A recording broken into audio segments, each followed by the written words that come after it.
Time for Media Watch. Olivia's here with us in the studio, and as ever, unearthing different aspects about stories. A new angle on Muammar Gaddafi's death.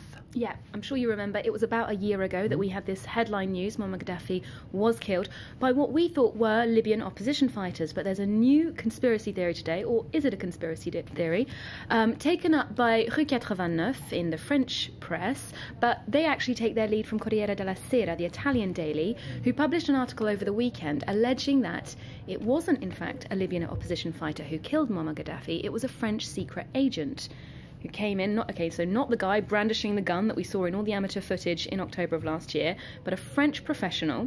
Now, how did this French professional know where Gaddafi was? Because he was famously in hiding somewhere near Sirte, but no one knew where he was.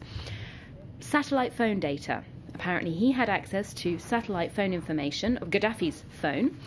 Where did he get this number from, this information from? Well, this is where Syria comes in. This is the headline. You know, did Syria betray Gaddafi in exchange for clemency from Paris?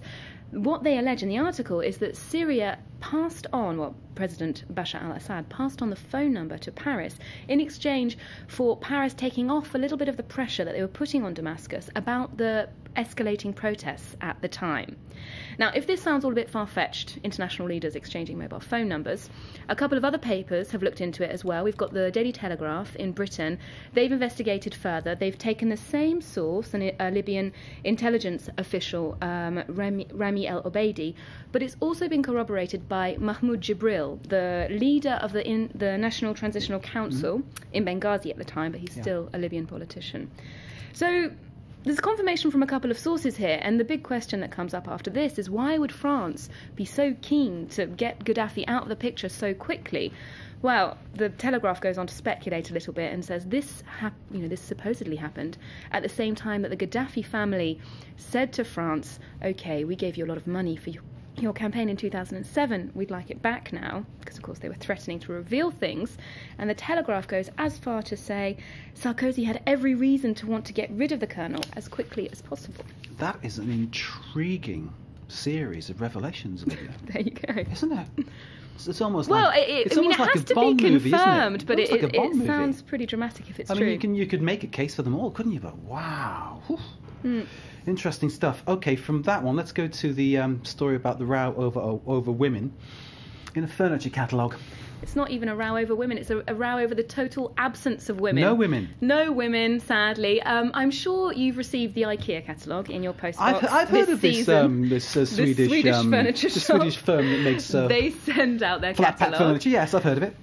Every season you receive a new catalogue, and this year they sent them to every country in the world because they're present pretty much everywhere. Yeah. And there are a few changes in the Swedish catalogue. Here you've got Sweden, and here you've got Saudi Arabia. They've airbrushed out all of the women in their catalogues. Now, it was first reported in the Swedish Metro paper, and then we've got Liberation taking up the story here. We've got the original with a lady there, and there we've got Saudi Arabia, no lady. No lady. You've got people here, and then just men. You've got a lady making a bed, and then you've just got a bed making itself, apparently. Oh. So you wouldn't put a man in making a bed, because that would be demeaning for a Saudi Arabian man. I don't know. But anyway, there was quite a scandal when this came out. A Swedish minister said this is just totally medieval. How on earth have they justified it, Olivia? Well, IKEA feel a bit red-faced now. They've issued an excuse saying, actually, this is in conflict with our values as a group, so we are probably going to rectify this quite soon. Yeah, they can't reinsert the women, can they? Maybe reissue the catalogues. Next then, the Iranian news agency, falling for a practical joke, believing that most Americans would prefer Mahmoud Ahmadinejad as their president. Yeah, well, just quickly, The Onion, satirical website, I'm sure you've heard of it, published an article saying that rural whites prefer Ahmadinejad to Obama. 77% of Americans would prefer Ahmadinejad for their president. Fars news agency, the Iranian agency, took up this story and reprinted it word for word by mistake, thinking it was real. Then today they've had to issue an apology saying, sorry, we messed up. However, they add, quite sourly, it's a reluctant apology. If this Gallup poll was done today, we think it would still be true and most American people would vote for Ahmadinejad. Olivia, I'm not sure. Olivia, thank you very much indeed.